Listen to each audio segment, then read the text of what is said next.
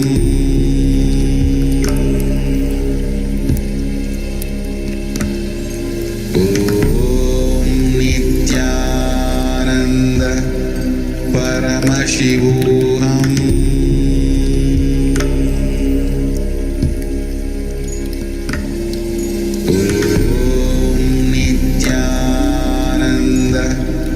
Paramashivoham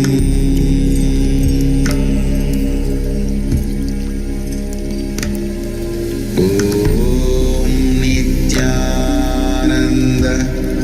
Paramashivoham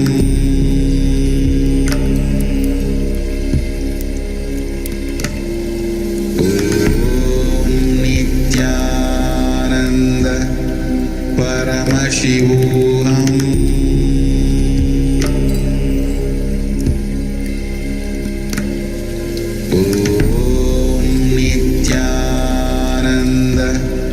Paramashivoham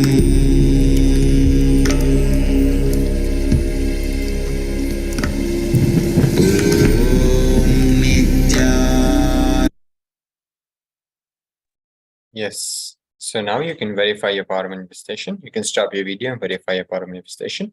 And then you can head to the KAILASA SPH Nithyananda Paramashivam Facebook page to the event section, and you can post your video recording of your experience of power manifestation there. So you can spend a few minutes on this.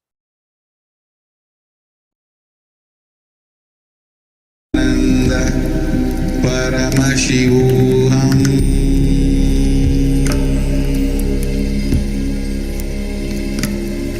Om Nithyananda Paramashivoham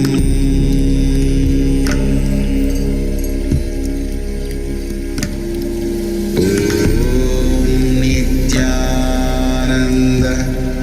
Paramashivoham Paramashivoham Om Nithyananda Paramashivoham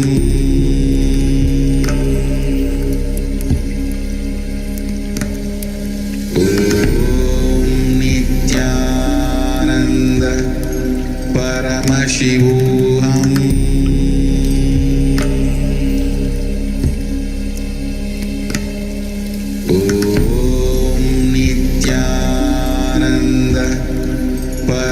Paramashivoham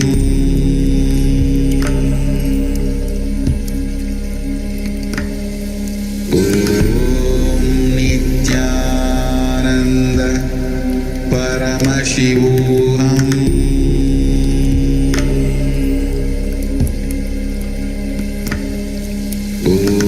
Om Nithyananda Paramashivoham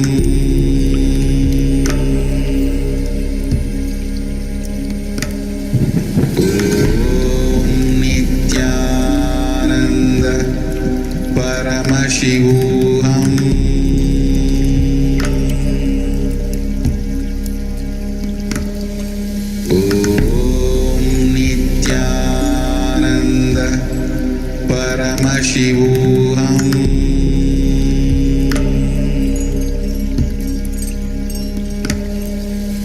Om Nithyananda Paramashivoham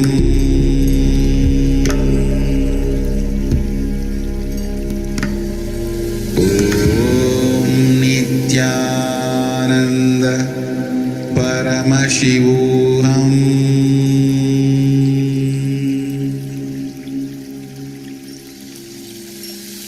I bless you all. Let you all open all your three eyes.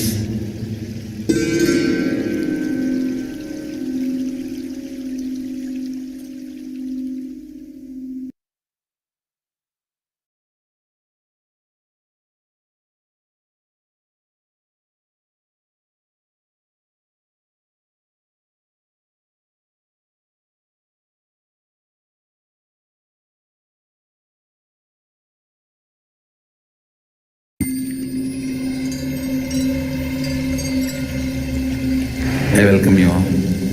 with my love and respect. Let you all open all your three eyes. Om Nithyananda Paramashivoham.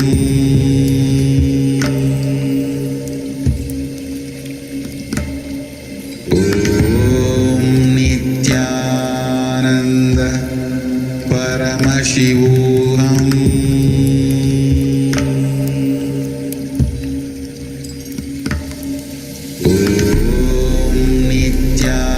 Nithyananda Paramashivoham.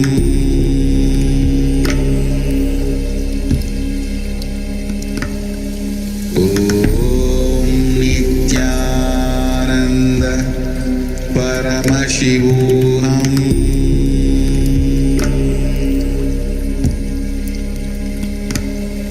Om Nithyananda Paramashivoham.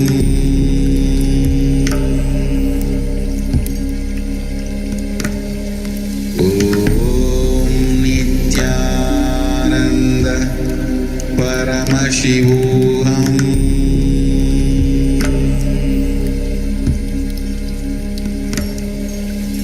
Om Nithyananda Paramashivoham.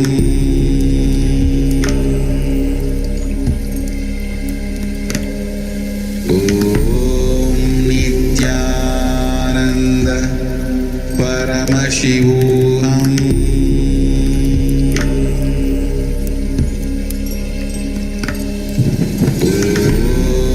Nithyananda Paramashivoham.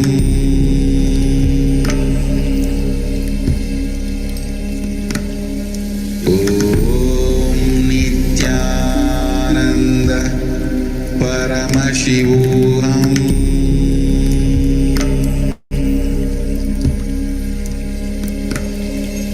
Om Nithyananda Paramashivoham.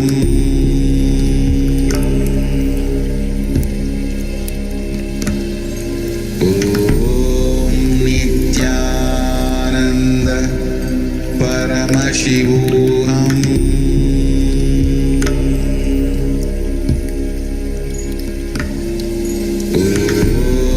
Nithyananda Paramashivoham.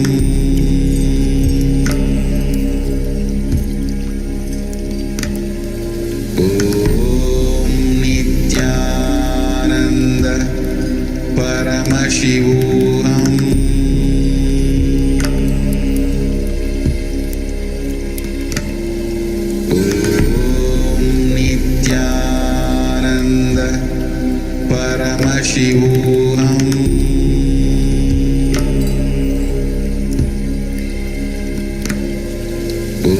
Om Nithyananda Paramashivoham.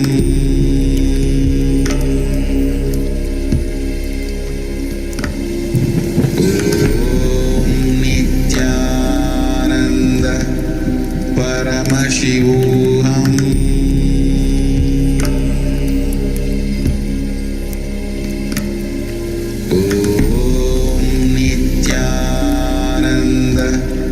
Paramashivoham.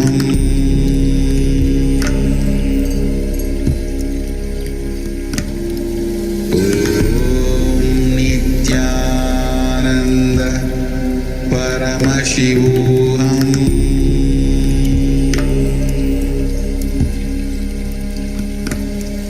Om Nithyananda Paramashivoham.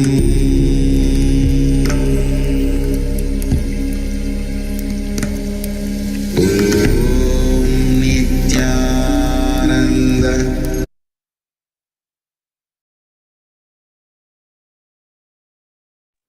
With this, we come to an end of this session. So let us sit straight with the head, neck, and spine in a straight line, connecting to Swamiji in our third eye. Keeping our hands in Atmanjali Mudra in front of the heart center, connecting with Swamiji, remembering him in our third eye, and we'll be chanting the Purna Mantra. Om Purnamadah Purnamidam Purnat Purnamudachyate Purnasya Purnamadaya Purnamevavashishyate Om Shanti Shanti Shanti Hari Om Tat Sat Sarvam Bhagavat Shri Nithyananda Paramashiva Paduka Arpanamastu Om Nithyanandam. Yes, so please stay connected. We'll be continuing with the next session immediately. So be connected and get ready for the next sessions.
Nithyanandam, thank you all so much for joining and welcome back to the next session.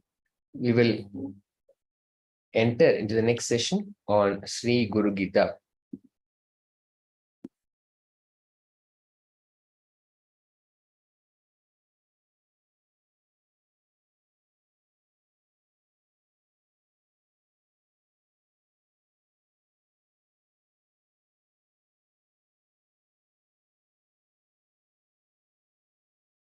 We'll begin the session with the Sadguru Vandanam.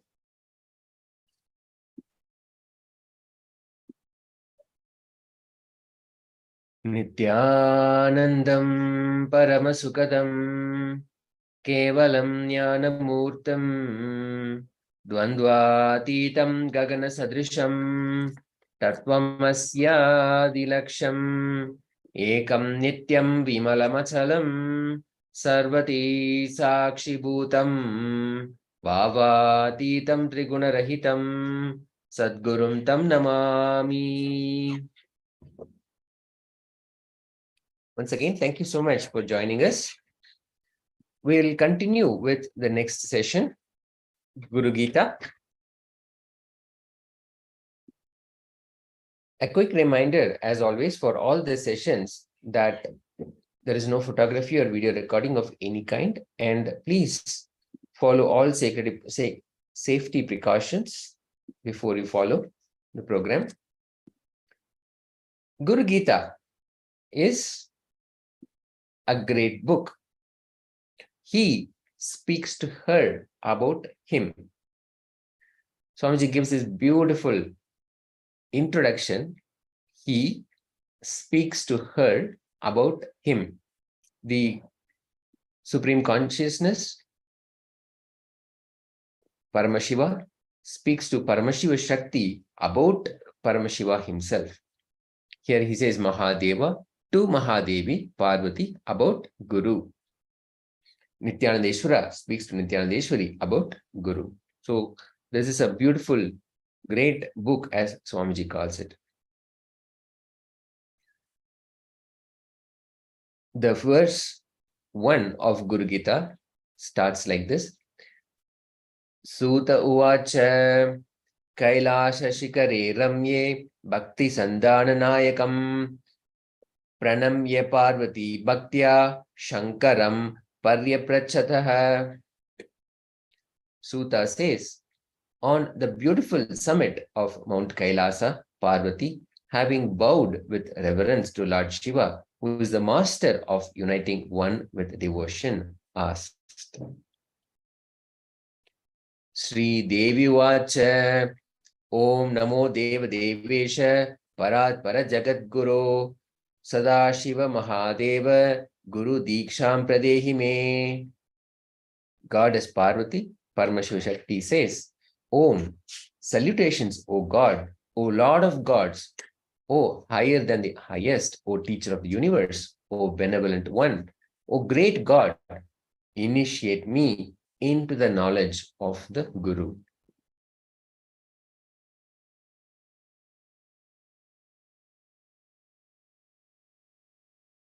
Goddess Parvati,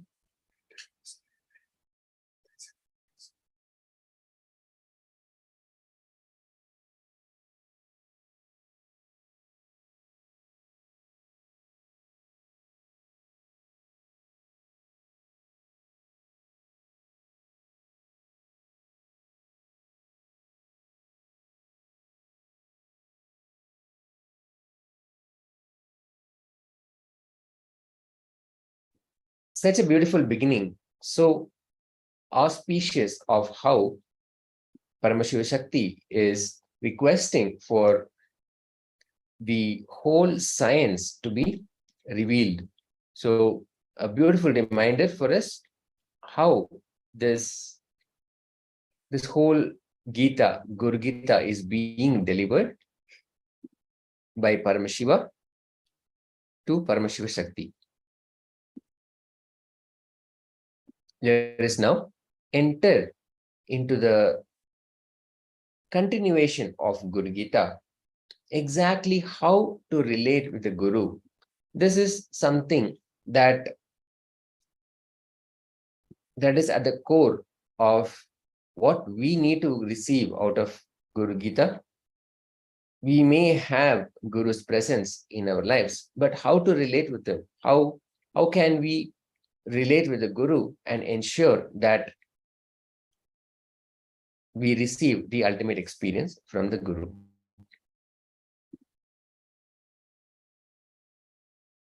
Here, Paramashiva continues, Vande Guru Pada Dvandam Van Manaschitta Gocharam Shweta Rakta Prabha Binnam Shiva Shaktyatmakam Param. Swamiji gives the translation.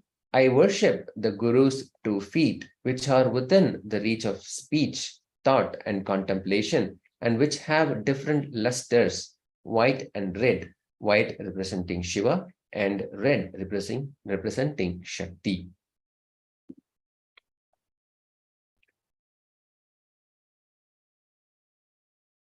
I am Mayanjalir Baddo, Daya Sagara Vriddaye, Yadanugrahato Jantus, Chitra Samsara Mukti Bak. I fold my hands in salutation so that the ocean of the Guru's compassion may increase. By his grace, a mortal being is liberated from the diversified world. Here, Swamiji gives the Atma Pramana. The only name which can put blushing on my face is Arunagiri Yogeshwara. Even the name Sadashiva puts Gambira on my face, but Arunagiri Yogeshwara will put blushing on my face. Arunagiri Yogeshwara, the manifestation of Paramashiva in human form, who happened in the Supreme Pontiff of Hinduism, Bhagavan Nithyananda Paramashivam's life, and in a very intimate manner basically transmitted the experience, the oneness experience.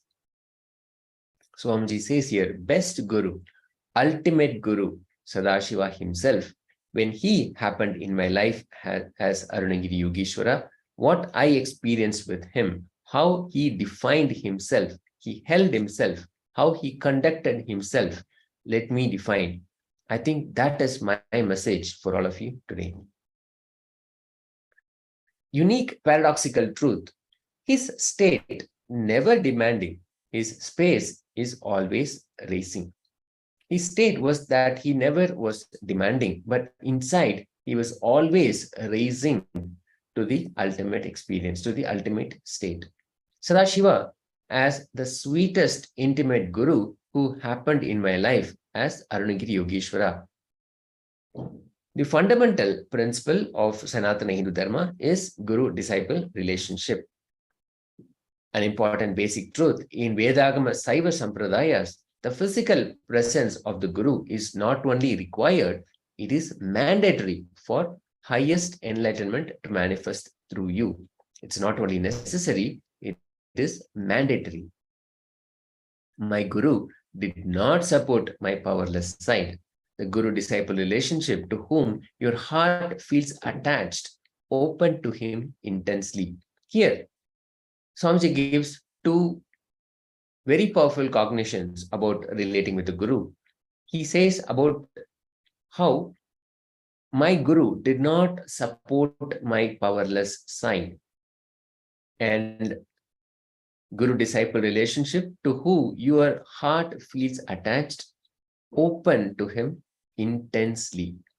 This is a key, as you will see how Swamiji related with his guru Sadashiva Paramashiva himself in the manifestation of Arunagiri Yogeshwara. What really made the experience of oneness happen? Simply, whoever the guru who your heart feels attached, open to him intensely. And then now here, once again, Swamiji reveals a supreme secret. I realized his commitment towards me is zillion times more than my commitment towards him. He is all compassionate, loving, and accepting. Guru-disciple relationship is successful when the realization happens by his state. He is compassionate, all-compassing, all-committed, and non-demanding. The cognition of confirmation of his love is a secret principle of guru-disciple relationship. Knowing that there is confirmation that he loves me, and the guru-disciple relationship becomes successful by knowing his state. Just by his state, he is all compassionate, all encompassing, and all committed, and non-demanding. There are many ways to relate the guru. They are the bhakti bhavanas. The master-disciple relationship can take the shape of any one of these bhavanas. Guru as a child, guru as a master, guru as a mother, guru as a friend, and guru as a beloved. Guru-disciple relationship is deeper than all these five relationships, bhavanas, put together. Ways to relate with the guru. The bhakti bhavanas, a person is blessed to have a guru. Having a guru is very easy, but opening your guru, open your being to guru is the greatest thing, and that is the secret. Now, yet again, Swamiji shares how to shower devotion to guru, the key. Here, in verse 50, the Guru Gita says, "Oh beloved, every day you should bow with devotion in whichever direction Sri Guru's 2 feet rest." Simply bow down with pure devotion towards the direction in which Sri Guru's 2 feet rest. Here, the Supreme Pontiff of Hinduism, Bhagavan Nithyananda Paramashivam, gives the distinction between devotion and prayer. The understanding of God and the universe is the distinction between devotion and prayer. Bhakti flowers from the knowing we are one with the source. When we understand the correct relationship between God, nature, human society, and ourselves, that we are all one, then the sacred sentiment occurs. To contemplate the form of one's own guru is to contemplate infinite Shiva. To sing the glory of the Guru's name is to sing the glory of infinite Shiva. Another instance from the Supreme Pontiff of Hinduism, where during his wandering years, he remembers going for hours, just singing and dancing, walking for hours, and the ecstasy level and bhakti was created and stable. If you just get a taste of this ecstasy, not only does it create waves of devotion in you, the nervous system is so strong, it stays in your bio-memory. The Guru's lotus feet, which extinguish the raging fires of all mundane existence, are situated in the center of the white lotus in the region of the moon in the Brahmarandra. The Brahmarandra is the hollow space of the head. Basically, the Guru's lotus feet, which extinguish the raging fires of all mundane existence, they are situated in the center of the white lotus in the region of the moon in the Brahmarandra. The basis of bhakti is non-suffering. If you are suffering, get rid of it, unclutch from it. No devotion can happen from suffering. From the base of non-suffering, any emotion that wells up in you is a sacred sentiment. Ketu brings Guru's grace, takes you closer and closer to Guru, creates intense feeling connection with the Guru. The planet Ketu has a direct impact on how your relationship is with Guru. It brings Guru's grace. It takes you closer and closer to Guru. It creates an intense feeling connection with the Guru. Your spiritual growth, mental growth, physical growth, wealth, relationships, everything can happen just if the Master's grace is there on you. Nothing will be useful if that grace is not there on you. So build a right file in Master's heart.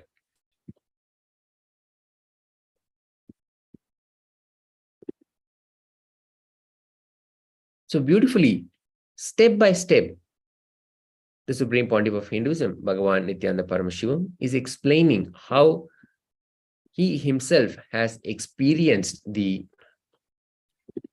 ultimate oneness with Paramashiva and what happened exactly, how that whole thing transpired within him, the experience flowered within him, and the key to be able to relate with the Guru. How does one relate with the Guru? Understanding that key is a direct path for us to achieve the oneness experience with Paramashiva. With such powerful cognitions being expressed from the Supreme Pontiff of Hinduism, Bhagavan Nithyananda Paramashivam, we come to the end of this session. We'll enter into the power manifestation session immediately. As you can see, the greatest wealth that you can acquire is Guru's grace. Here we saw that all of this, your spiritual growth, your mental growth, physical growth, any of that, your wealth or your relationships, everything can happen just if the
We'll begin with the Sadguru Vandana.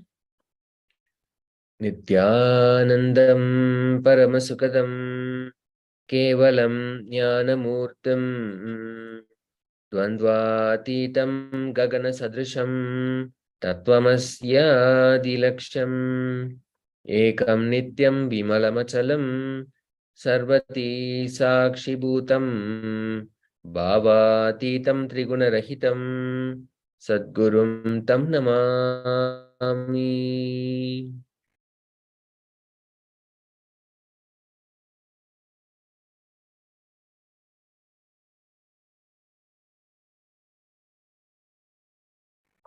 As always, a quick reminder that there is no photography or videography, any recording, no storage is allowed, and please follow all precautions. To set up for this power manifestation session, you need a paper and a pen and a copy of the Living Enlightenment book, which you can also get online at paramashivoham.org/gifts, and any cloth or eye band which you can tie over your eyes and which will not let you see when the cloth is tied, Krishna Shila or a granite slab, and a camera with timestamp with which you can record your own manifestation. You can basically set it up in a way that the timestamp is also showing, so you will know exactly when the recording was done. Here, the Ashtamaha Shaktis, the Shiva Samhita beautifully says, death is eaten by him. He is eaten by none. He manifests the highest powers such as Anima, Lahima, Mahima, etc. The Vayu, wind energy, moves equally throughout his body. The juices of his body also are increased. The Rasa Vriddhi happens. The nectar exuding from the ethereal lotus, Akasha Pankaja, also increases in him. In this, we will do the power of Mahima, decreasing the object, the weight of the object. Now, these are the instructions for this power manifestation. Sit cross-legged on the floor or on a chair if you prefer, with your head, neck, and spine in a straight line. Visualize Paramashiva has come down as Bhagavan Nithyananda Paramashivam from KAILASA. Remember Paramashiva in your third eye. Now sit with this cognition and meditate on it, internalize it again and again. Remember, meditate. Visualize that Paramashiva has come down as Bhagavan Nithyananda Paramashivam. Remembering Paramashiva in your third eye. Think intensely, you are Nithyananda Paramashiva. Anything else you think as you, your identity, is delusion. Simply drop it. You are Nithyananda Paramashiva. Intensely vibrate in the Ajapa Japa, effortless chanting of the Mahavakya. Om Nithyananda Paramashivoham. Om Nithyananda Paramashivoham. Om Nithyananda Paramashivoham.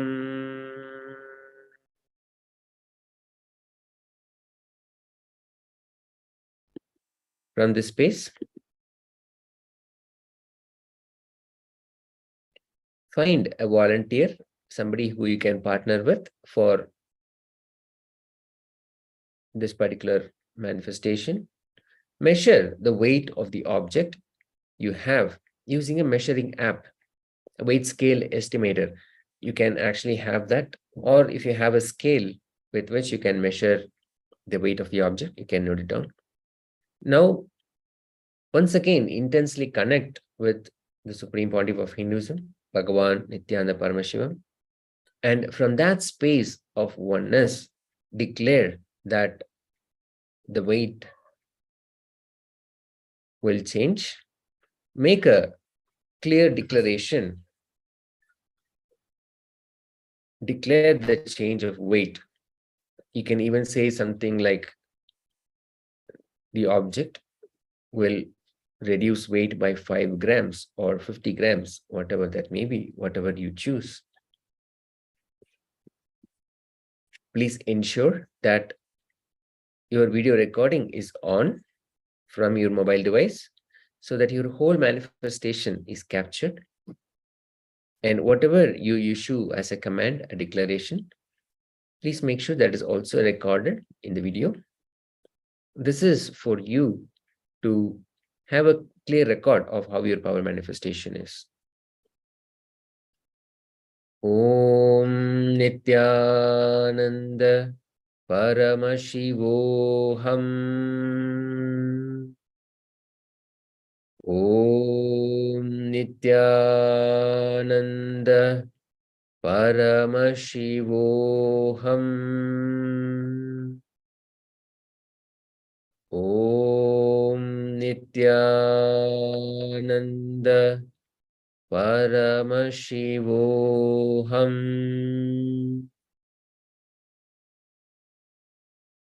Om Nithyananda Paramashivoham. Om Nithyananda Paramashivoham.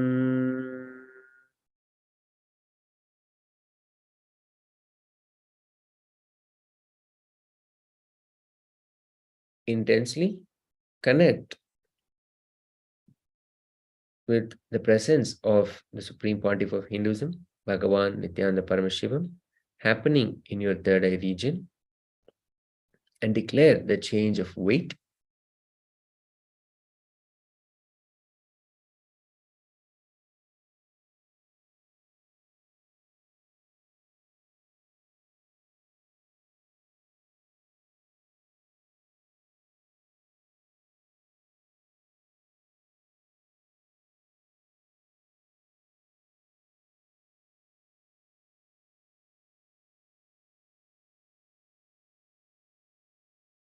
Intensely connect, chanting the Mahavakya.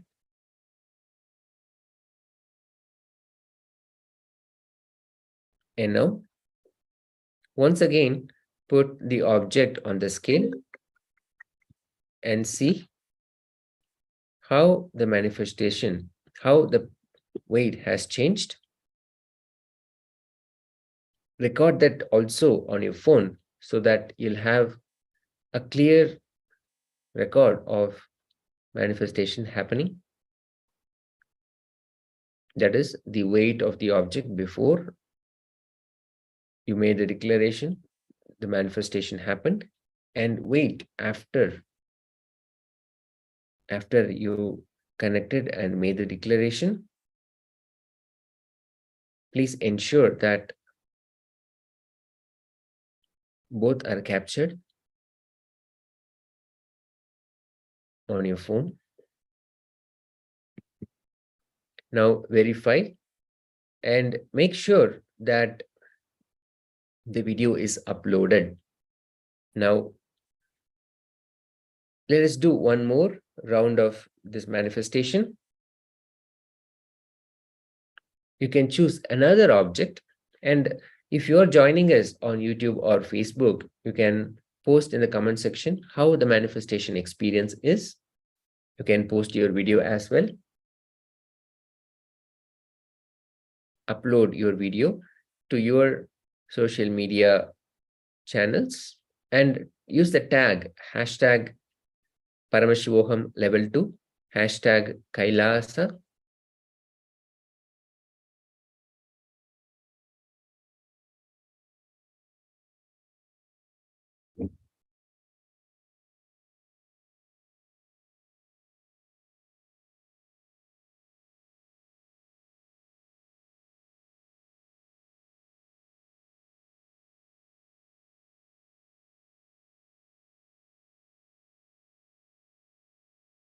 Once again, pick up the object and first, while you're recording, place the object on the scale and measure the weight.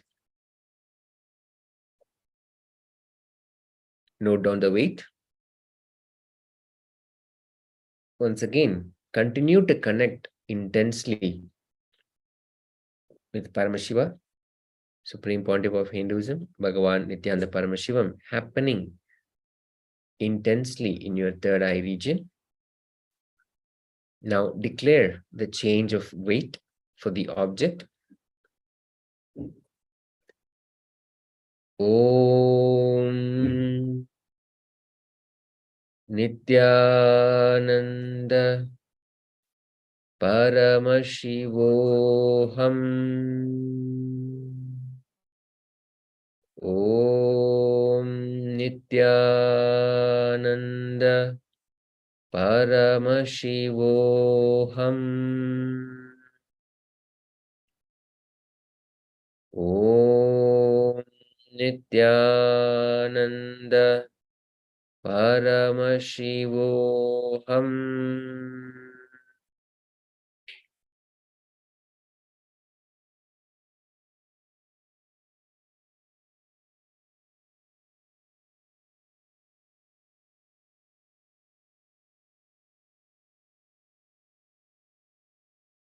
Now, you can put the object again on the scale while you are recording and check how the manifestation has happened. Once again, share your experience. If you're joining us on YouTube or Facebook, you can use the comment section to tell us how your experience was with power manifestation, what happened, and also the result of the weight of the object before and after the manifestation. Share with the hashtags, hashtag KAILASA, hashtag Paramashivoham Level 2.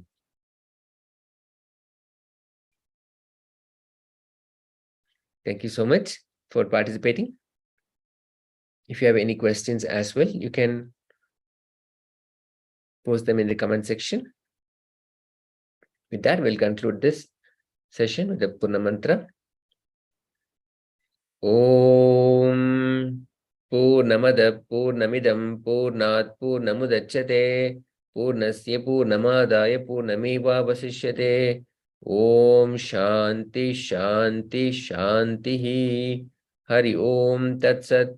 Sarvam Bhagavat Sri Nithyananda Paramashiva Padukarpanamastu. Om Nithyanandam.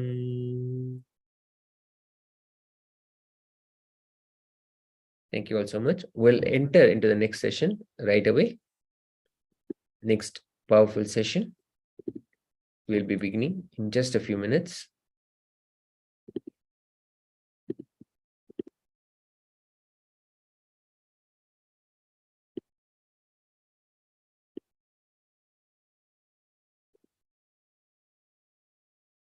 As we saw earlier, the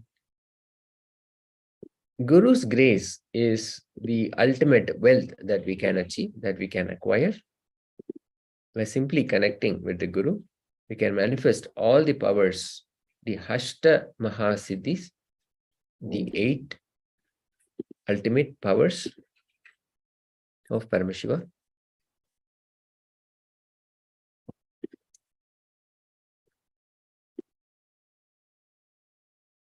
Okay, now let us continue into the next session, completing fears related to wealth.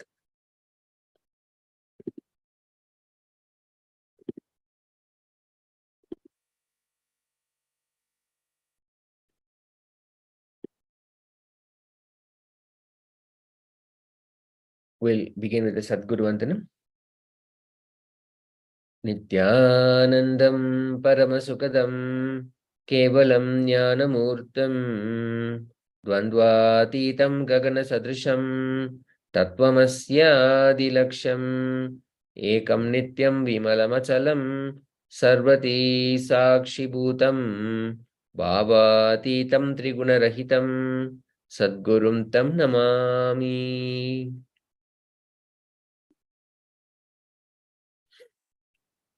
Again, a reminder that there is no photography or videography or any recording allowed during this session.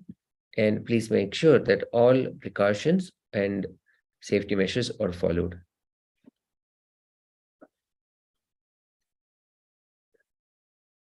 What is fear? Fear is a form of energy inside us. Fear is the fight between faith in oneself versus the negative idea about your future. On one hand, you have faith in yourself, and on the other hand, you have negative ideas about how the future will be. The fight happening between those two is fear. Whenever you're afraid of losing something that you have, or you fear you cannot achieve something that you want to have, there is a fight going on between your potentiality and your negative approach to the future. And what is wealth? It is not just object, a thing to be achieved. It is an extension of you. Anything that adds to you is wealth. The quality of health you enjoy, the state of your relationships, the fulfillment you experience in your career, your mental state, your sense of inner fulfillment, all these are measures of the success with which you have created wealth in your life. What is wealth consciousness? It means making a clear decision to break out of the myths and mental patterns that impoverish us and draw us again and again into the poverty cycle.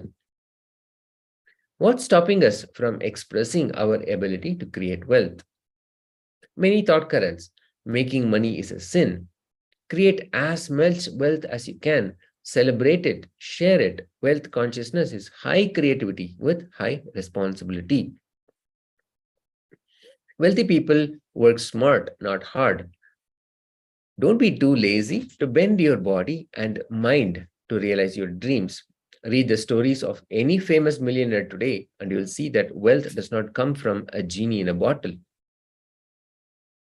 You have to be worthy of it.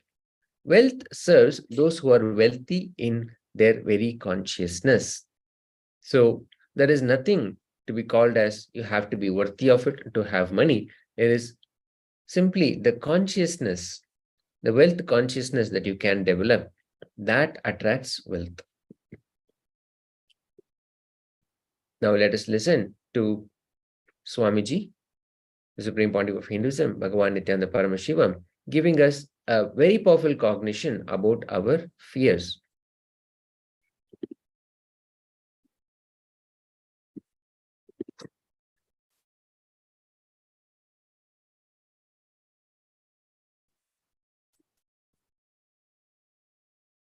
Some deeper insights in the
Death is just transition. If you become powerless, collapse.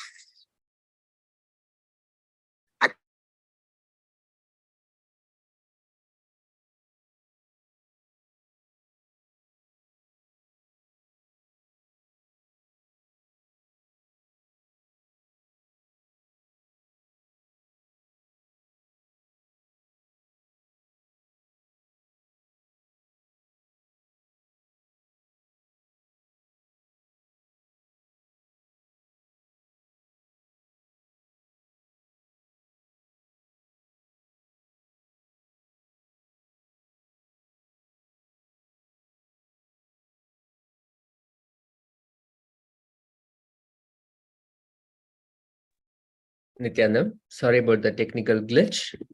We are back. We will continue listening to the Supreme Pontiff of Hinduism, Bhagavan Nithyananda Paramashivam, giving us the powerful cognition about fear.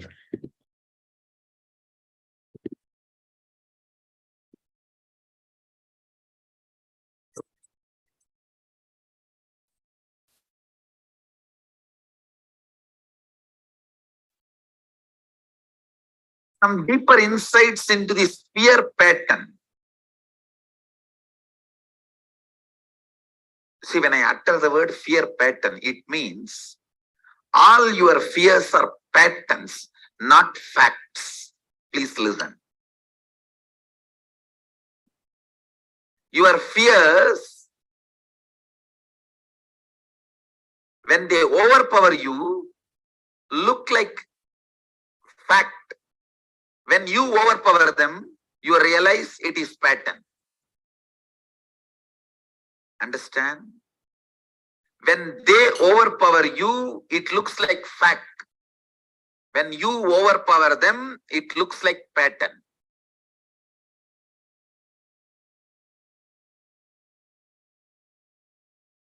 Now, all we need to do something so that they can never overpower you. They can never make you powerless. They can never make you powerless. Listen. We will have to do something so that we can never become powerless. Listen to this truth. Internalize. All fear is nothing but pattern making you powerless. Because you become powerless, the pattern looks like a fact. It's like there's a hero and a dupe for the hero. When hero is dead, powerless, dupe looks like a hero. Pattern taking over you, making you powerless, and makes itself look like fact. That is the worst thing can happen to you. Please listen. That is the worst thing that can happen to you.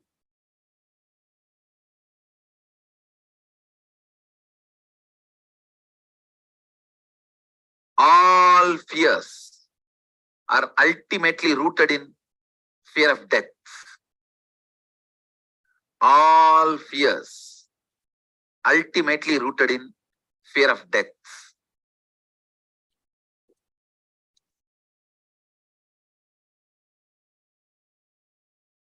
Actually, whenever you become powerless, that is the real moment about which you need to be afraid. Not the death itself. Please listen. If you don't become powerless, death is just transition. If you become powerless, collapse. Actually, death leads to such an unknown, unable to understand space.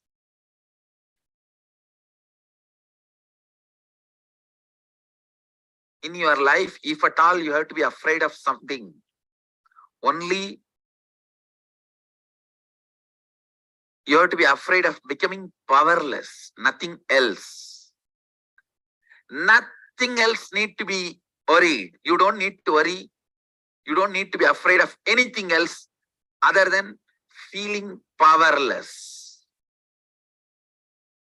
Feeling powerless is the only thing about which you need to be afraid of. You need to be worried about.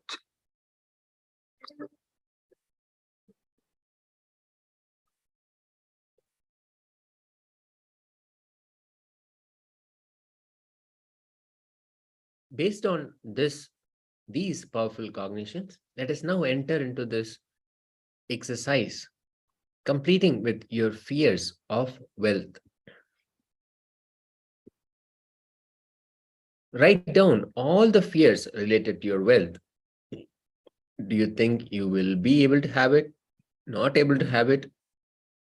Regardless, in both the cases, will I be able to hold all the money that I have? Whatever fears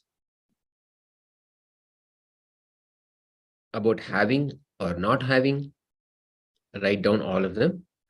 Decide consciously to break these fears. Look at each fear from the key that Swamiji just gave. All our fears are nothing but our patterns. They are not facts. If you are able to overcome the fears, they simply vanish. They simply become patterns. But if they overcome you, they look like they are facts. And the only thing that we need to be afraid of is the space, the state of powerlessness. If there is anything at all that you have to be afraid of, it is that state of being powerless. So write down all the fears related to your wealth, whatever they may be. Simply write down all of them and go through each one of them with this cognition, with this powerful cognition. Fears are nothing but patterns. They are not fact. Whatever you write down is not a fact. If you think my money will be lost, somebody will come and take away my money or something, any fear that you may carry, or if you fear the stock market will crash, I have put all my money in the stock market and the whole thing is going to crash, or whatever that is, whatever my investment is, it will crash. In whatever way you feel, you have the fears. See that they are just patterns. See that they are just patterns, not facts. Okay, let's just take a few moments and write down all the fears related to wealth and decide consciously to break these fears.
remember and pen down all the fears that you carry related to wealth, whatever that may be, without any filtering.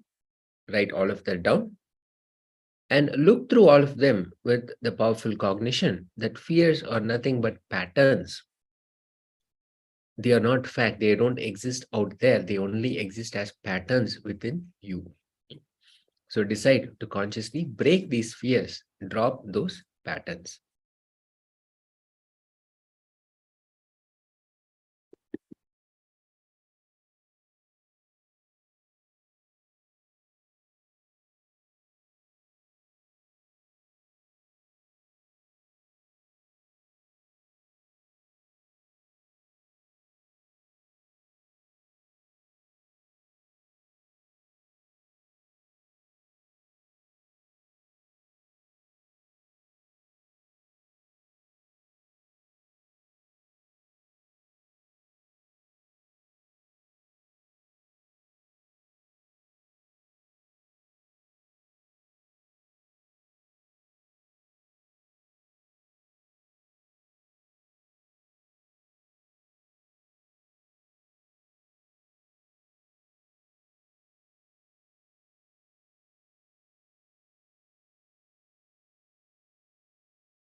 Okay. Now, if you have anything to share from this completion exercise, please do. Please do share them on the chat, or you can put them in the comment section in Facebook or YouTube, wherever you are joining us.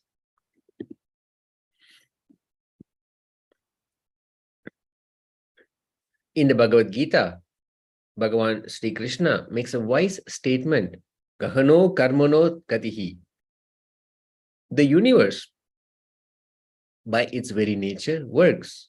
The nature of universe is to work, create and expand. Life's flow itself is work. Wealth is a natural result of this process. If you're working but not creating wealth, it means that all your work is happening in the wrong direction.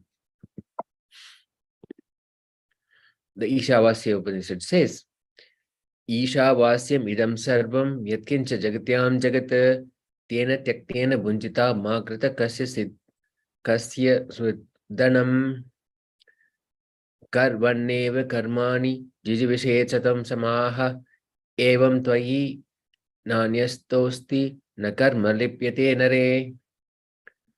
The simple translation for this is enjoy by not possessing but owning. A man who owns manifests wealth. A man who possesses suffers with stress and depression. The economy of Vishnu is different. Whatever is valuable, he wears. The world's largest gem, Shamantika, is on his chest. Miss Universe is his wife. The best flight, Garuda, is his vehicle.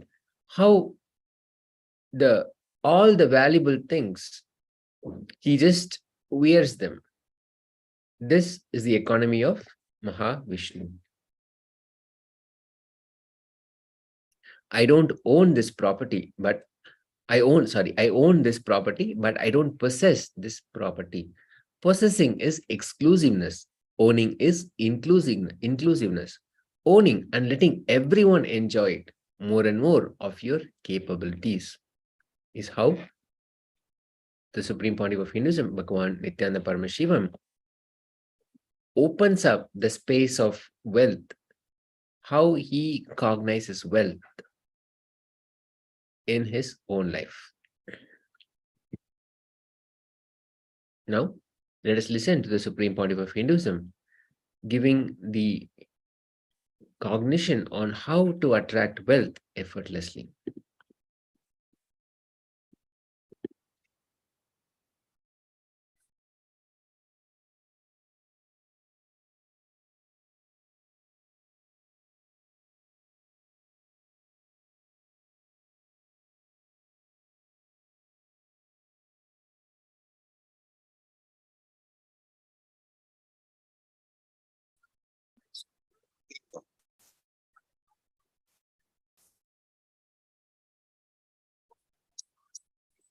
So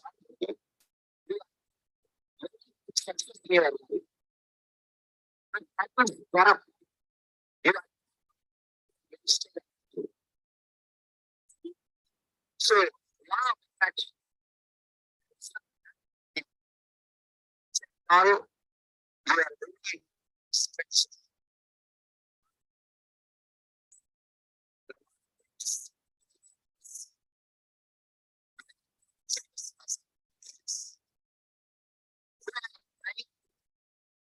make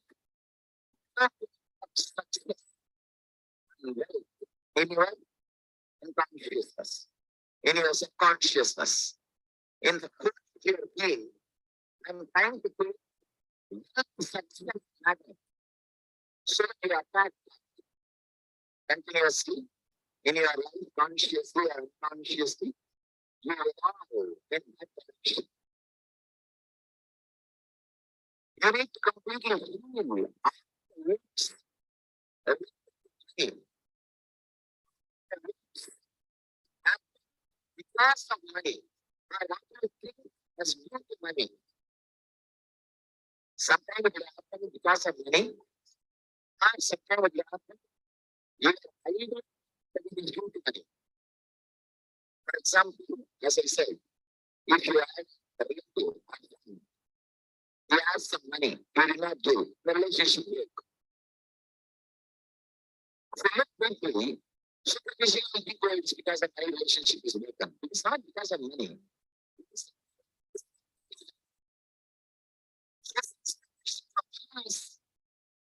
Money, not your love. And your expectation from him is his love, not his money. So expectations are different. Money is not responsible for it. Expectations are responsible. So find the right responsible, the right reason, so that you don't hate the wrong person. Do not hate the wrong person. Do not think or do not complain about a wrong person. When you think the wrong person is reason for the problems, you will never be able to sort it out. You will never be able to clear it. Now, you need to heal all the wounds you created. You need to mend all the relationships you broke because of money. Inner healing has to happen in you.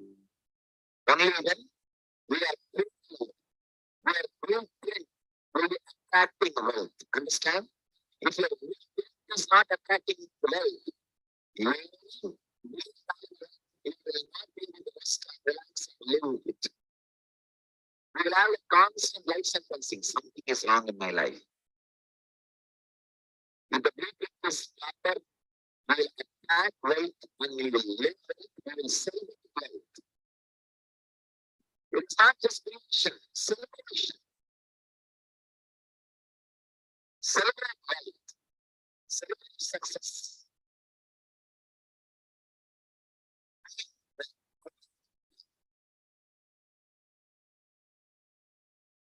I can see that. Yes,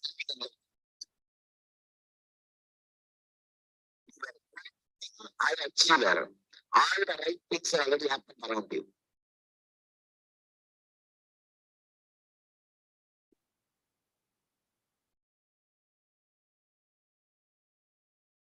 With that, we come to the end of this session. The gifts from the Supreme Point of Hinduism, Bhagavan Nithyananda Paramashivam, for this session: 108 pearls from the Bliss Ocean and the Book of Surrender. Now, you can share the powerful cognitions you received about wealth from this session on social media, Facebook, especially on the Paramashivoham page. You can use the hashtags, hashtag KAILASA, hashtag Paramashivoham Level 2, and share your experience, how you cognize, what fears you carry or carried with wealth, and how this key that Swamiji gave, you can use to unlock, break that fear. All our fears are nothing but patterns. They are not fact.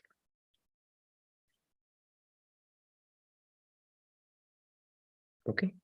With that, we'll come to the end of this session. We'll close with the Purna Mantra. Om Purnamada Purnamidam Purnat Purnamudachyate Purnasya Purnamadaya Purnameva Vasishyate. Om Shanti Shanti Shanti. Hari Om Tat Sat. Sarvam Bhagavat Sri Nithyananda Paramashiva Paduka Arpanamastu. Om Nithyanandam.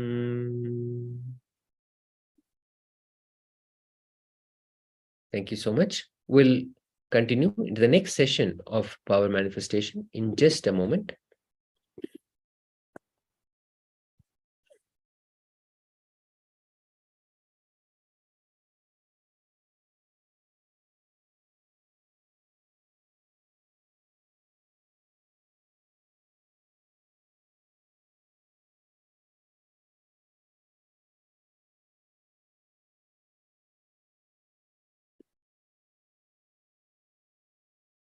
We'll begin with the Sadguru Vandanam. Nithyanandam Paramasukadam Kevalam Jnanamurtam Dvandvatitam Gagana Sadrisham Tattvamasya Ekam Nityam Vimalamachalam Sarvati Sakshi Bhutam Bhavatitam Trigunarahitam Sadgurum Tam Namami.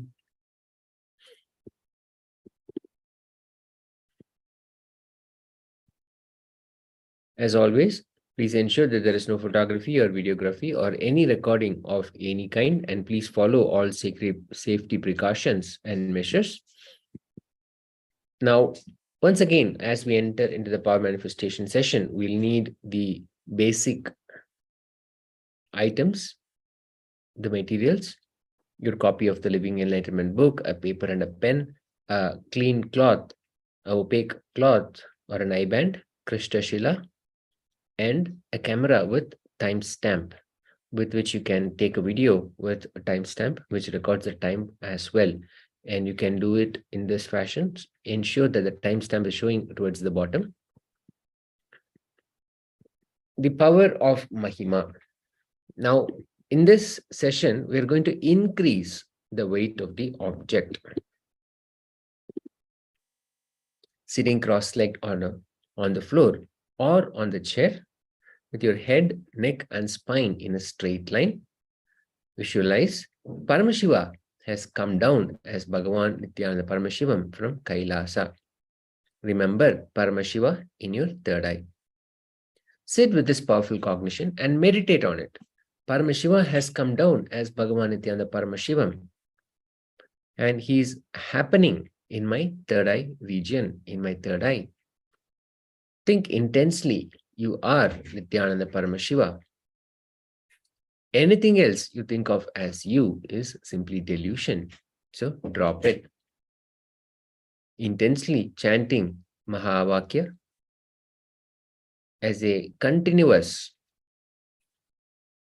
effortless chanting to connect with Swamiji and experiencing, entering into the oneness. Now you can turn on the video recording of your phone. Please make sure that you have a clear record of your power manifestation. And this is for you to clearly see the progress, clearly see how the manifestation exercise is going for you. First, measure the weight of the object using the app, or you can put it on a weight scale as well. Ensure that you are recording this. Now you can keep that aside and simply again come back to the space of connecting to Swamiji. Om Nithyananda Paramashivoham. Om Nithyananda Paramashivoham. Om Nithyananda Paramashivoham. Om Nithyananda Paramashivoham.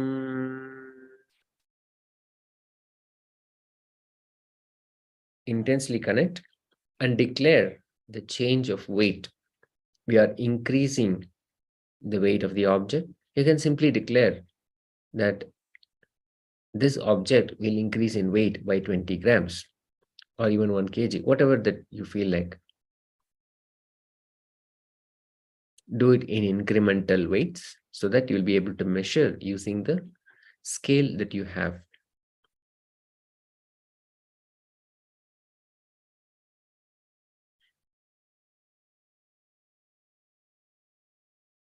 Connect intensely with the presence of Bhagavan Nithyananda Paramashivam happening in your inner space, in your third eye region, manifesting the powers through you. Now, place the object again on the scale on the measuring app and record the weight that you see now after the manifestation. The prasada is the oneness, the manifestation of Paramashiva, the Supreme Pontiff of Hinduism, Bhagavan Nithyananda Paramashivam, happening within you.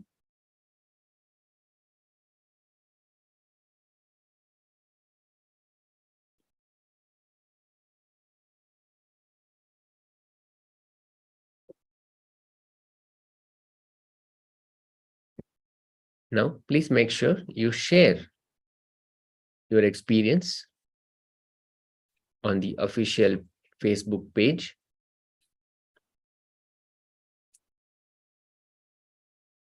And please make sure you share the hashtags, hashtag KAILASA, hashtag Paramashivoham Level 2.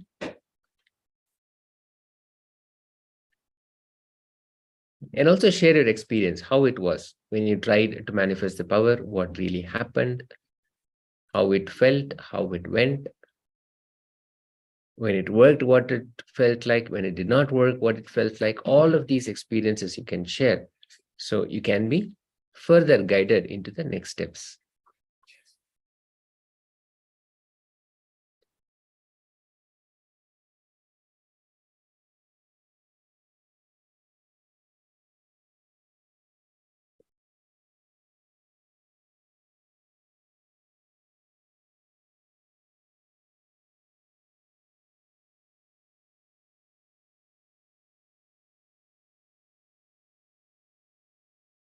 Okay, just take a few moments to share this on social media.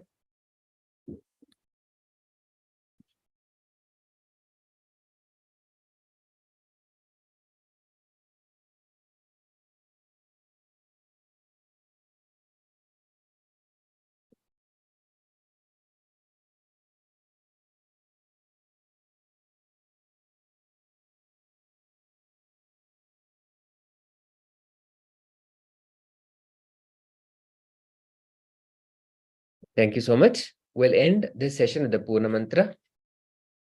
Om Purnamada Purnamidam Purnat Purnamudachyate Purnasya Purnamadaya Purnameva Vashishyate. Om Shanti Shanti Shanti. Hari Om Tat Sat. Sarvam Bhagavat Sri Nithyananda Paramashiva Padukarpanamastu. Om Nithyanandam. Thank you all so much. We'll enter into the next session in just a moment.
Om.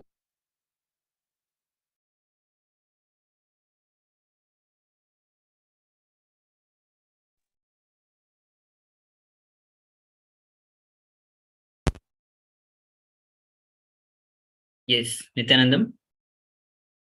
Now let's begin our next exciting session with the Sadguru Vandanam.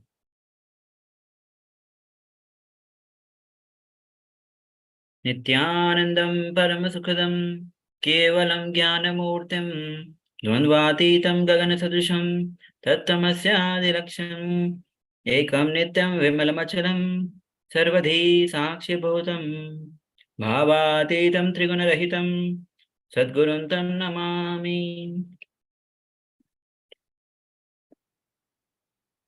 Now we need to understand that all the good in the world today is from Hinduism. Whatever exists as Hinduism today is because of the Guru Parampara, which is the lineage of enlightened beings. By listening to this Guru Mantra, invoking the divine, you are requesting for the same energy field to be created around you for the fusion of the course in this course.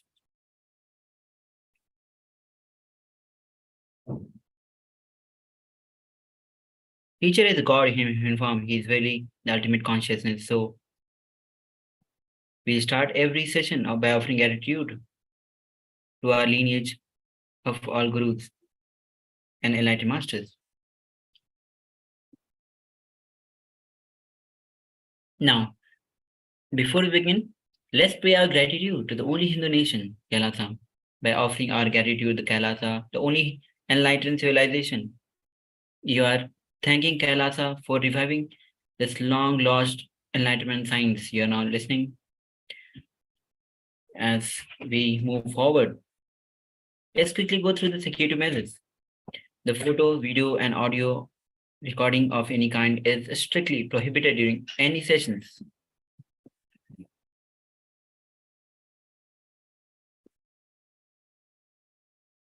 Now, prior to attending this program, please consult your doctor, as every exercise process techniques included might not be suitable for everyone.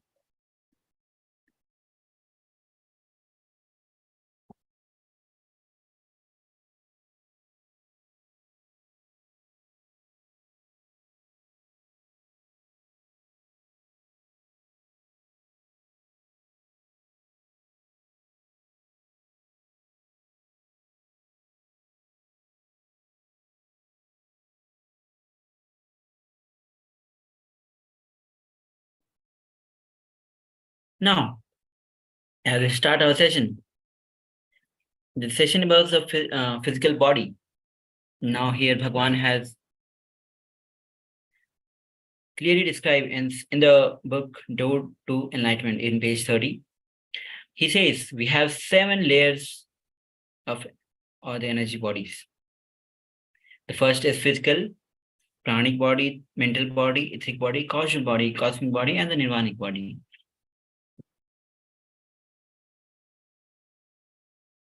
Now, these 7 energy bodies are responsible for the desires, thoughts, sleep, deep-rooted emotions such as guilt, pleasure, pain, and pleasure. Now, first in the outermost layer is a food layer, physical layer, or the gross layer, or Annamaya Kosh, which we can see physically. That is the first layer. The next inner level is Pranamaya Kosha, where the breath energy resides. The next layer is Manomaya Kosha, or the mental layer, from which our senses operate and generate thoughts. Further inward is the Vijnanamaya Kosha, the wisdom layer, where our energy centers, the chakra lie. The innermost layer surrounding the self Atman is Anandamaya Kosha, the bliss layer. And beyond all this is Atman, the self, that is the reflection of the universal energy within us, divine, God, or whatever you name, you wish to give. Because we are not experiencing these 7 layers the way we should be experiencing them, we are not able to relate with reality as it is. The knowledge about these energy bodies does benefit us by enhancing our memory, concentration, creativity, and spontaneity, creating balance in all areas of your life. Release deep-seated fears, resolve guilt, remove pain, eliminate deeply engraft negative memories. Developing leadership potential, overcoming trauma, recreating destiny. Now, there's a beautiful story in the Upanishad about a rishi by the name Jadabharata. Now, one rishi called Jadabharata somehow became attached to a deer. From morning till night, he used to spend his time taking care of that deer. When he was dying, he was not able to forget that animal. He started worrying about that animal. Oh, who will take care of that animal? What will happen to it after my death? He started worrying about all these things because he was so attached to the deer. When he died, in the next birth, he was born as a deer. Beautifully, there is a verse that says, whatever you think in Antim Kala, in your last moment, you become that. And the same happened to this sage, Jagadabharata.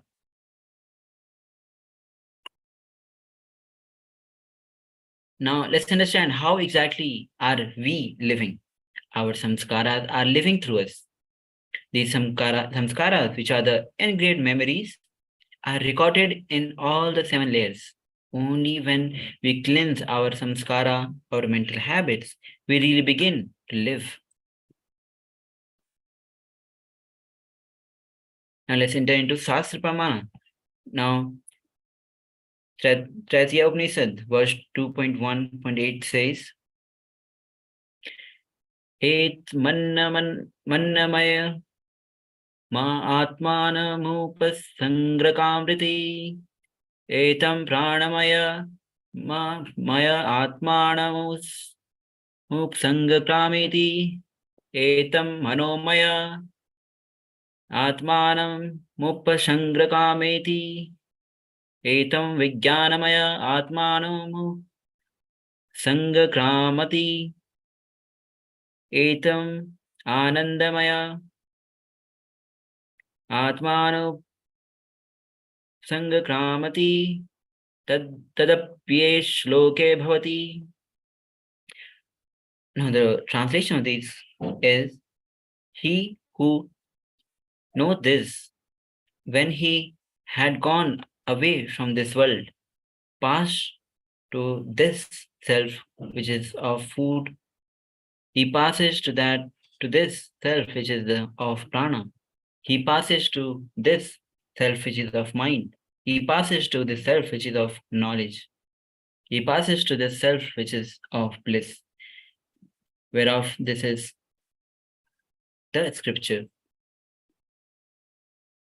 And the beautiful verse from Chandogya Upanishad, verse 6.5.4 says, Annamaya hi somaya man apomaya pranastejo mai vagiti bhu evama bhagava vijnana patitviti tata somyeti hovach. The mind, my dearest, consists of food, the prana of water, and the speech of heat. Please, Venerable Sir, instruct me further. So be it, my dear. Now the next verse is from Vivek Chudamani, from verse 72, which says, Majasthite medah palara rakta charmacha swagahre dhatu bhirre bhirpantinam pado riksho bhuja prishthamathastai angerupang yuktamet, composed of 7 ingredients: marrow, bones, fat, flesh, bone, skin, cutils, and consisting of following limbs and their parts: legs, thighs, chest, arm, back, and the head. The physical body is this body that we can touch and feel. The physical body is what makes us feel physical pain and suffering on our physical plane. Now, Sri Shankara says in his Vivek Chudamani about the gross body, that which is constituted of the gross element and is made of the permutation of the 5 supreme elements, and that which is called the experience of happiness and misery born of the past and good actions is called physical body. Body undergoes the following 6 transformations. It is born, it lives, it grows, it undergoes changes, it decays, and it dies. This is the gross body. Of all the bodies, human body is the greatest. It is through this body that we derive the maximum benefit. It is through this body that we can think of God and realize Him. There are 3 things that one can do. We will do first 2 in the class today. Balancing the body, erasing the body consciousness, outer line of your body from your mind, merging the physical body back to the energy. Now, stand with 1.5 foot space between your feet. Now, please be ready as you start this practice of meditation. So please, I request all of you to stand. Create a gap of 1.5 foot between the 2 feet. Then close your eyes and tie the eye band. Please take a few moments as you do so. Then we'll be entering into the next steps of this meditation. Please take a few moments as you tie the eye band.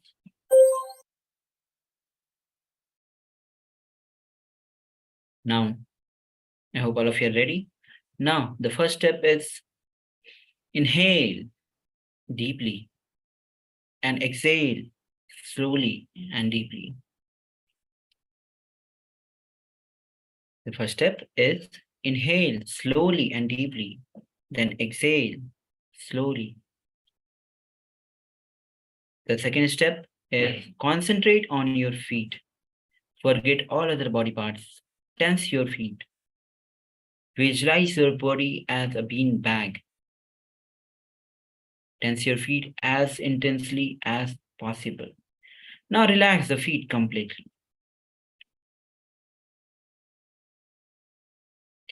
Now, the second step is concentrate on your feet. Forget the other parts of the body. Tense your feet. Visualize your body as a bean bag. Tense your feet as intensely as possible.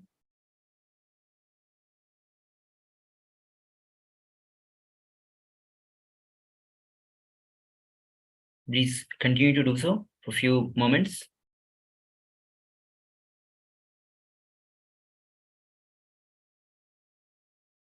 Now, completely relax now.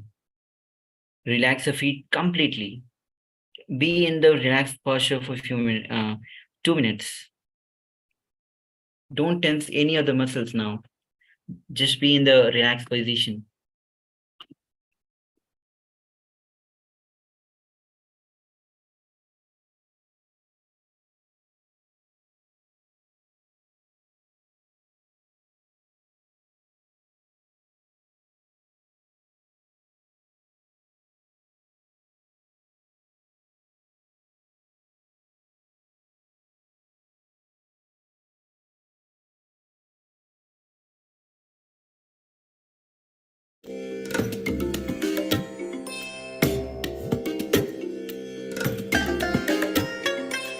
I bless you all.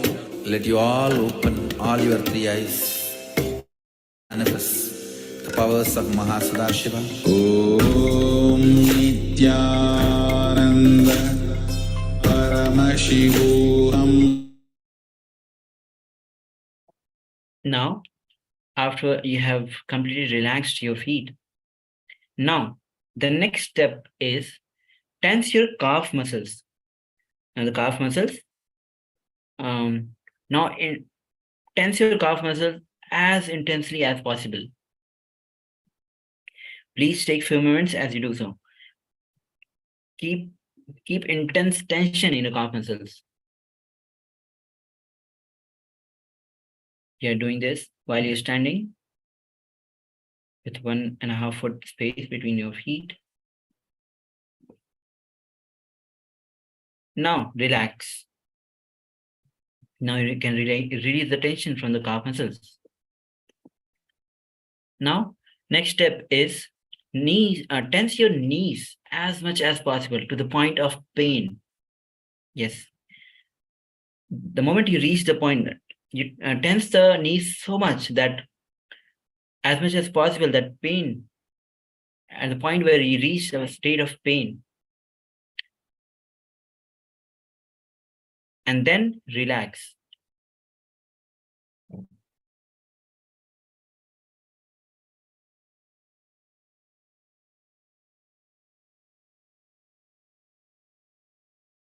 Now, the next step is tense your thighs intensely.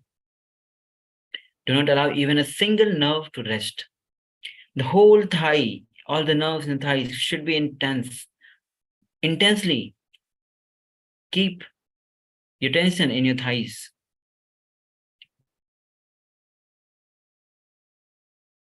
Please continue to do for a few moments.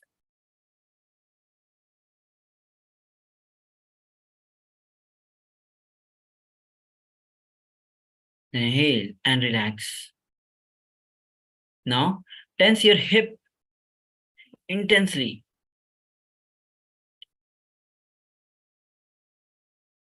Take a few minutes to tense your hips. Now, relax.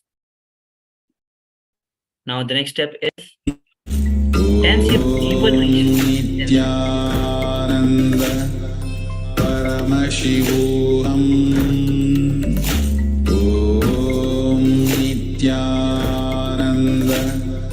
Paramashivoham. Now, next, tense your arms. Om Tense your arms intensely. Paramashivoham. Om Nithyananda Paramashivoham. Om Nithyananda Paramashivoham. Now, tense your feet intensely. Om Nithyananda Paramashivoham. When you tense the face, Om Nithyananda Paramashivoham. the moment you are facing a certain part of the body, you have to totally focus on that part and forget all other parts. Paramashivoham. Now relax. Tense the crown of your head intensely. Nithyananda Paramashivoham. Om Nithyananda tense the whole body. Om All every parts of the body hold together. Tense the whole body. Paramashivoham. Om Nithyananda Paramashivoham. Now relax. Now sit wherever you are.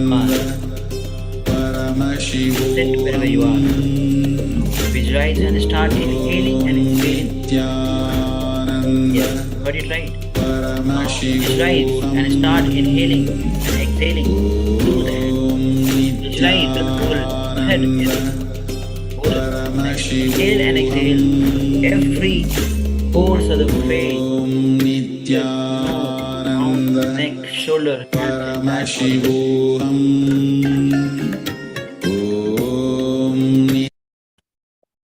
Now, let's hear from Bhagavan himself as he purifies 5 layers of your existence.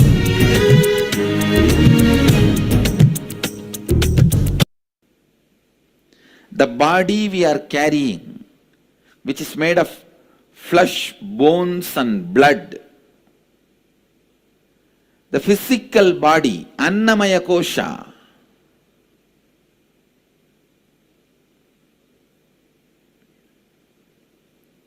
because it is strengthened or weakened by food, it is directly built by food. Anna, it is called Annamaya Kosha in Sanskrit.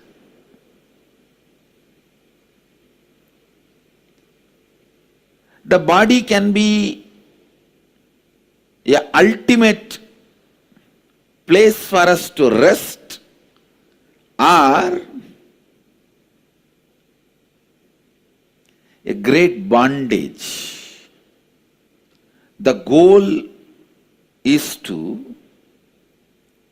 evolve the body into enlightened physiology. Please listen. How your body should be.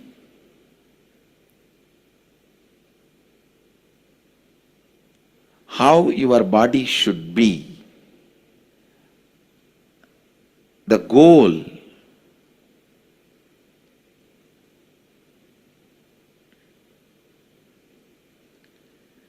the body should be a vehicle through which you can manifest anything you want. Health or better relationships, you should be able to just manifest. The physical layer, Annamaya Kosha, is part of the material world. Whether it's a rock or tree or a man, all have physical body.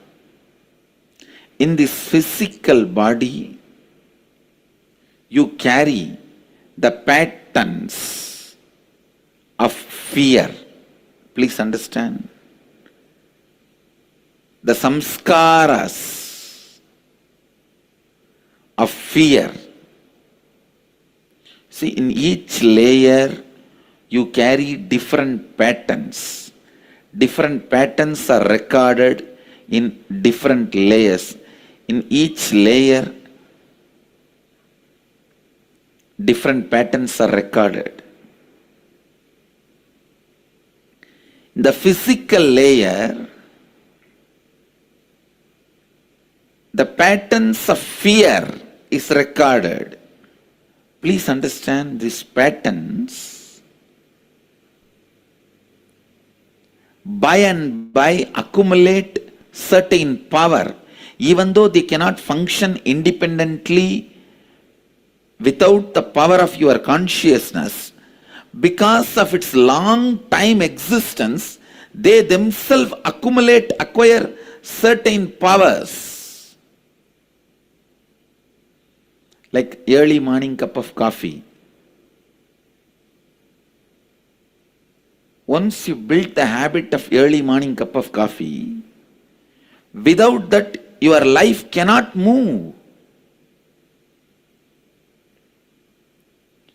It's almost like a day has not started if the coffee is missing. I'm not saying coffee is wrong. I'm not saying coffee is right. But all I am trying to tell you is compulsion is wrong. Compulsion is wrong. That stops your self-actualization. That stops your self-actualization.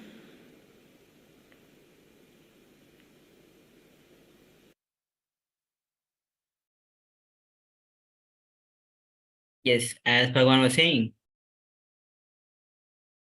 the coffee is not wrong, but the compulsion is wrong. That stops our realization. Now, as we move forward, as we have come to the end of this session, please go to paramshivoham.org/gifts as you download these two enlightening book. The first is Door to Living Enlightenment. This is the same book from which we are giving the different pramanas and the reference about the physical body. The second is simply Nirvana. Now this gifts are exclusively for Paramashivoham participants, Paramashivoham level 2 participants. So please go ahead and download these books. Now please take few moments as you experience whatever you experience from this physical body session and share with your completion on physical body with the hashtag of Paramashivoham.level 2 KAILASA and Nithyananda. Now, as we conclude this session with the Purna Mantra, let's join our hands in Namaskar Mudra and chant the Purna Mantra. Om Purnamada Purnamidam Purnat Purnamadachyate Purnasya Purnamadaya Purnameva Vashishyate Om Shanti Shanti Shanti Hari Om Tat Sat Sarvam Bhagavad Shri Nithyananda Paramashiva Paduka Arpanamastu Om Nithyanandam.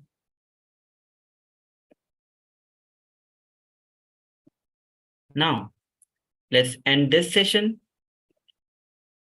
and I'll be right back with another exciting session. So as you stay tuned.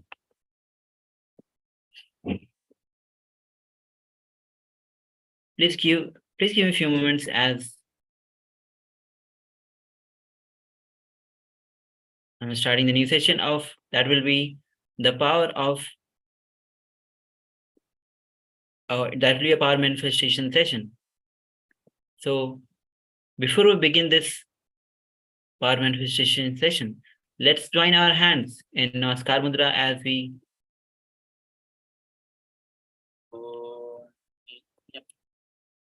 let's join our hands in Namaskar Mudra and chant the Sadguru Vandanam.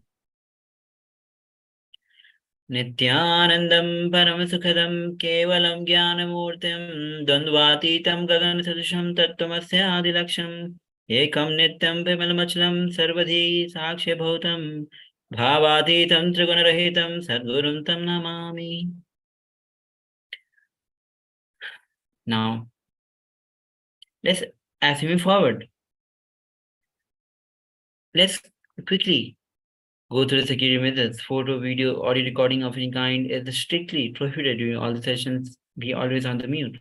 And please be on the camera during all the classes. Now, please get ready as we enter into power manifestation. So, before we begin, please gather a few items for you to manifest the powers and start setting up. The first is having the Living Enlightenment book itself. Most of you must be having it. If you don't have, please go to paramshivoham.org/gifts and download it. Second is paper. Then you need pen, and to close your eyes, you need a eye band, opaque cloth. Then Krishtashila. The sixth is the camera with the timestamp to record the power manifestation session. Now take a moment as you set up the camera. Click on the video. Ensure that the camera time is shown on the screen. Make sure the camera is facing you. Please take a few moments as you set it up. Now, as we move on, the Sas Pramana on Ashtamahasiddhi. where Shiv Samhita verse 5.76 and 7.8 says, Maranam khadayet tena se yena pina khadayet te tasya sayet paranam siddhari nimadhyana parda vayu sanchare dehe rasauradhirbhavaderuvan. Now death is eaten by him, he is eaten by none. He manifests the highest power such as anima, lahima, mahima, etc. The vayu, wind, energy moves equally throughout his body. The juice of his body also increases, rasavriddhi. The nectar exuding from the ethereal lotus also increases in him.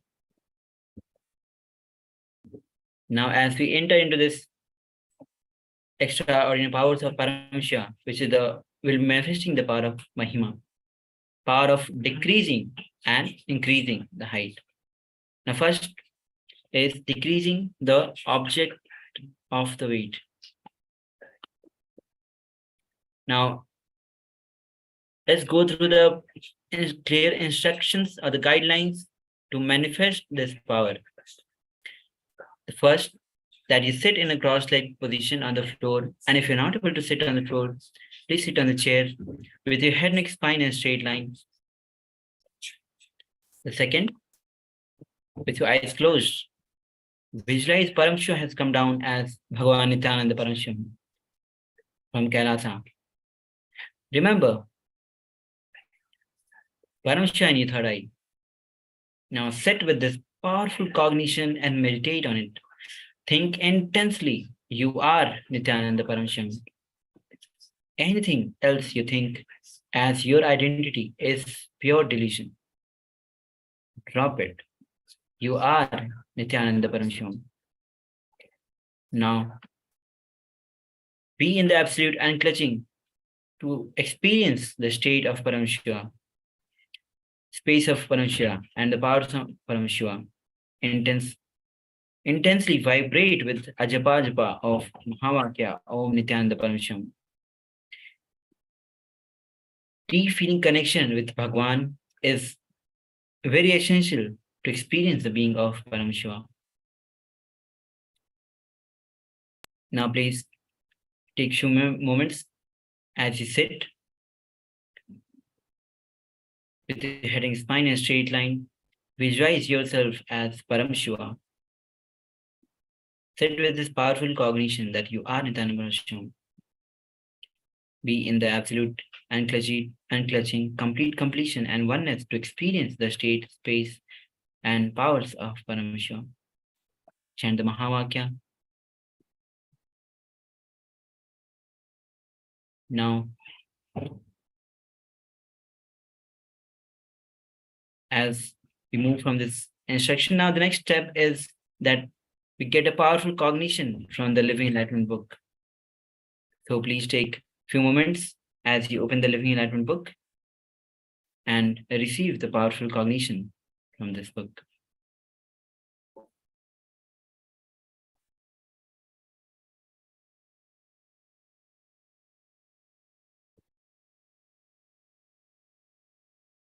Nithyananda Paramashivoham.